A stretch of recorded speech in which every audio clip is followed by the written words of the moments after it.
I'm going to call the Springfield City Council special regular session to order with roll call. Mayor Van Gordon. Here. Counselor Weber. Here. Counselor Moe. Here. Counselor Rodley. Here. Counselor Blackwell. Here.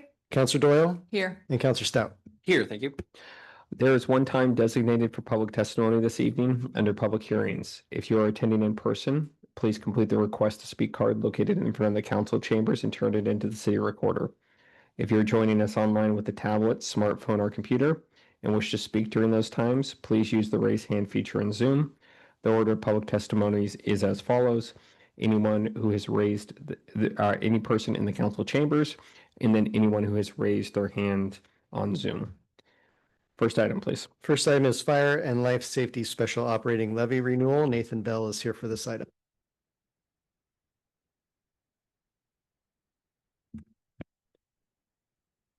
Good evening, Mayor and Council. To provide some brief background on this item, in a May 27th work session discussed the renewal of the city's. With the microphone closer. Sorry about that. Start from scratch. All right, to provide some brief background on this item, in a May 27th work session discussed the city's fire levy renewal. Council directed staff to move forward with a levy rate that would fund the full cost of a fire engine crew, the original intent of the levy. This worked out to be a rate of 53 cents per thousand assessed value. The resolution and proposed ballot title in front of you this evening reflects that rate. Staff is requesting that you conduct a public hearing and take action on this item. Are there any questions? Go ahead, Victoria.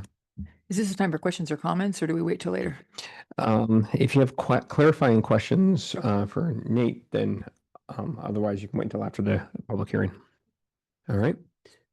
Go ahead. Just refresh me one more time. The total dollar in revenue we expect to see as a result of this levy is going to be how many dollars again?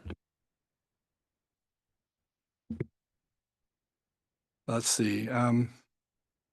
So 3.2 million the first year. It's going to grow. So I think it's about 17 million in total over the 5 years, maybe a little less. Thank you.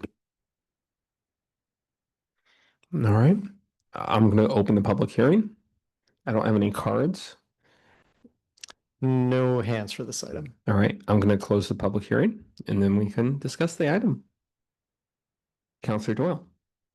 So my question to you is, a vote for this, does that affect in any way the fact that the decision that's trying to be worked out regarding the fire departments, you know, the situation with Eugene and Springfield and what have you? I'm a little frustrated that we're moving this to getting more money through the voters when we haven't resolved over the last years, the issue that's going on with them.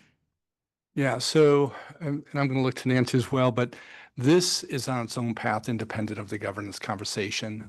This is a fire engine crew that we've now had in place since 2002, and we're just at another renewal. And the question really was whether we wanted to do the full cost because we were losing ground on that levy. But regardless of what happens with the fire governance and the merge departments, this is something we want to have a fifth engine crew that we got to move forward with.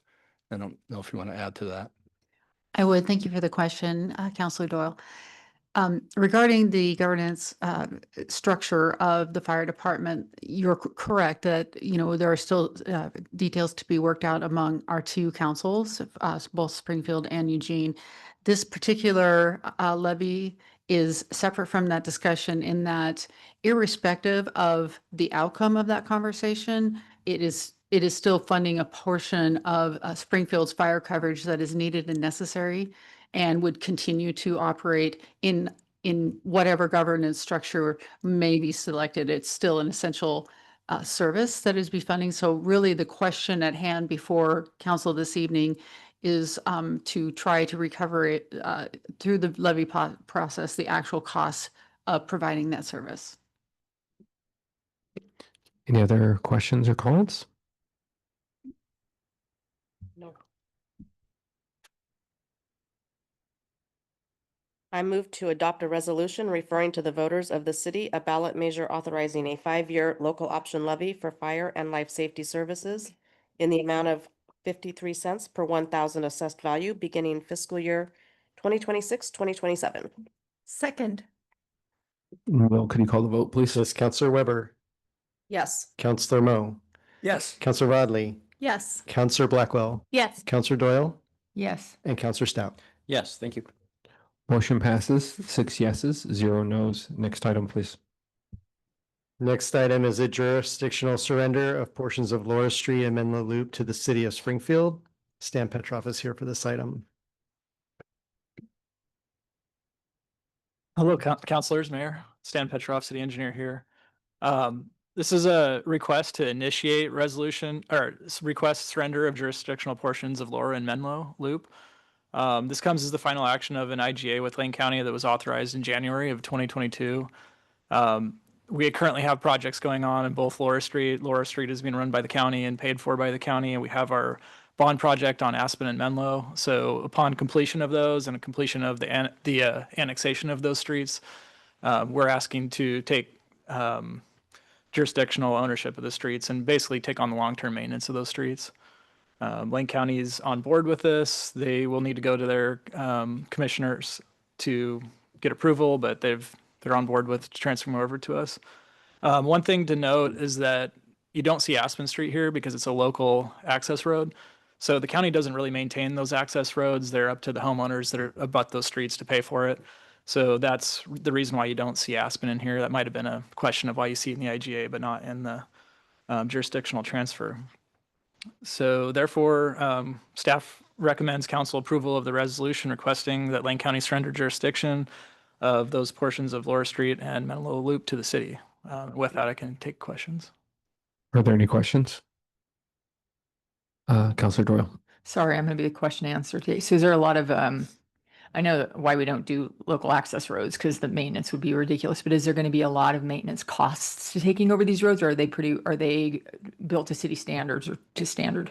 Yeah, they'll be built to city standards by the time that they're done. And Laura Street's actually going in concrete. So, long term, it's going to be pretty low maintenance, especially for the first, 50, 60 years. Aspen and Menlo are going to be asphalt, but they'll be all done, sidewalk improvements, everything will be good there. We're extending wastewater as well down through there, so the wastewater will be good and new. And so, yeah, long term, there will be maintenance costs, but they're going to be out there a ways. Okay, fantastic. Thank you so much. Yeah. I had questions about Laura Street. Go. So, I think there's two sets of questions. The city's side of Laura Street, that's phase 2, right? I haven't heard of phases. I thought we were doing it all in one big chunk, but I could be. Well, it's only torn up from basically the Moose Lodge North. Yeah, yeah, correct. So it's all one big project, but they're phasing it one side and then the other side, similar to how we're doing Mill Street. So is the county responsible for sort of the southern portion of it? Or are we taking over project delivery of that portion? Because I think the southern half is actually a city street at this point. Yeah, so this won't happen until the actual transfer won't happen until the street's completely done and the project's done. So we're talking like a year. This is just to kind of initiate the jurisdictional transfer. Yeah. I have no concerns about the jurisdictional transfer. I think I'm trying to find out more information about that specifically to that project. Okay. And maybe this is something that somebody can take away, right? Is because right now, right, like they've closed Laura Street essentially to one way, right? Mm-hmm. And I think that is an update question that I keep having like for that area.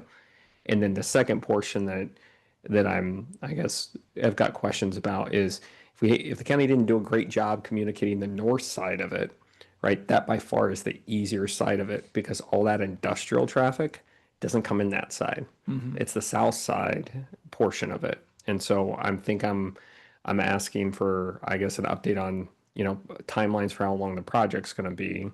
And then more broadly, like when we do the hard part from a communication perspective, and I know I can see Neil taking a couple of notes here, is like, how are we going to tell that, all those businesses on Shelley that move very, very large equipment, Mm-hmm. Through there, how are we going to get them the information so that they can continue to operate on something that is likely to run, a multi-month building season?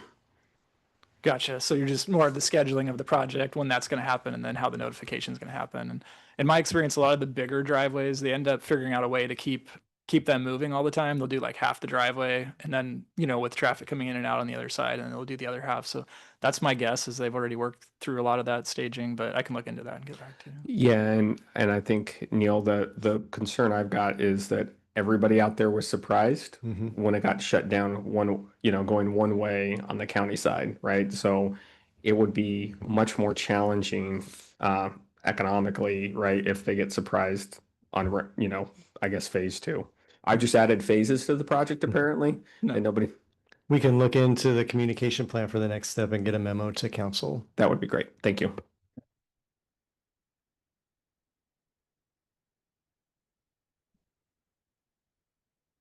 I move to adopt a resolution requesting surrender of jurisdiction of portions of Laura Street and Menlo Loop.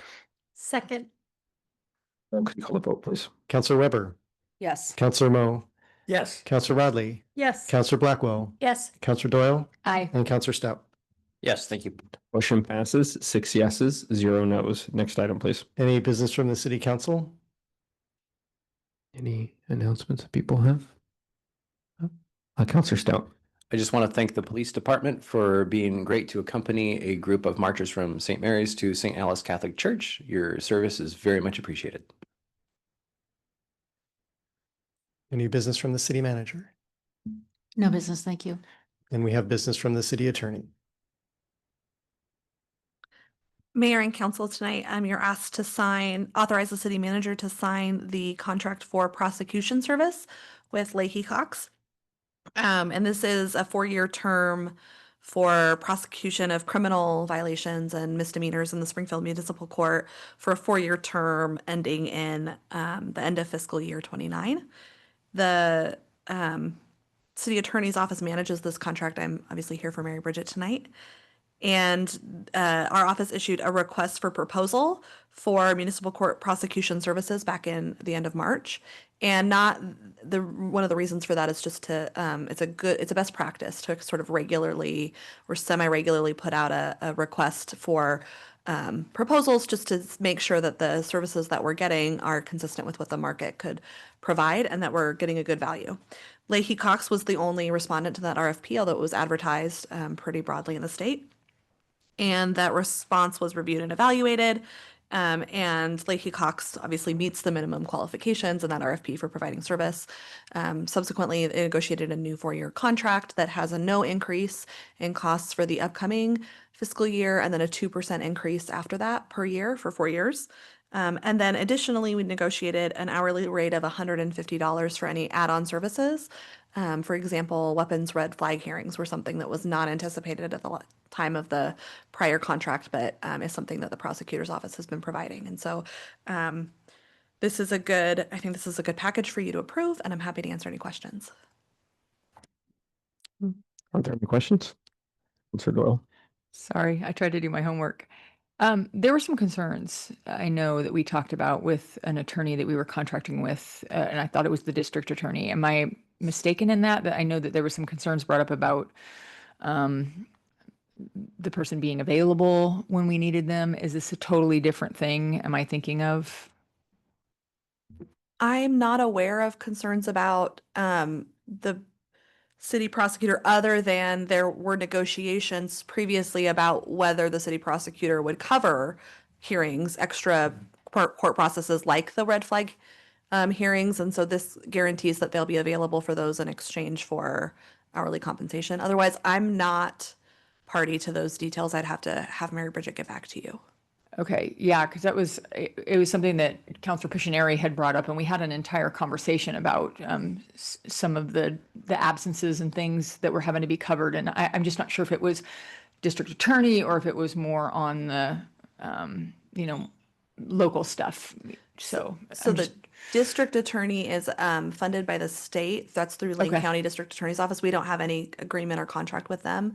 The Springfield Prosecutor's Office is what Leahy Cox provides to us, which is for municipal court cases. The Oh, district okay, attorney's then that would be it. Do the you know what I'm district talking about? attorney's office is in Lane County.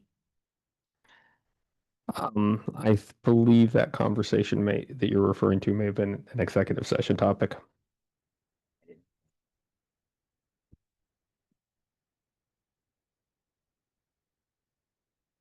Disregard. Any other comments? I move to authorize the city manager to sign the contract for prosecution services with Leahy Cox LLP for prosecution services in Springfield Municipal Court for the 4-year term of July 1, 2025 through June 30, 2029. Second. Can you call the roll, please? Counselor Weber, Yes. Counselor Mo, Yes. Counselor Radley, Yes. Counselor Blackwell, Yes. Counselor Doyle, No. and Counselor Stout. No, thank you. Motion passes 4 yeses, 2 nos. Next item, please. Any other business from the city attorney? No other business. All right, we're adjourned. I believe we are meeting back here for CETA at 7 o'clock.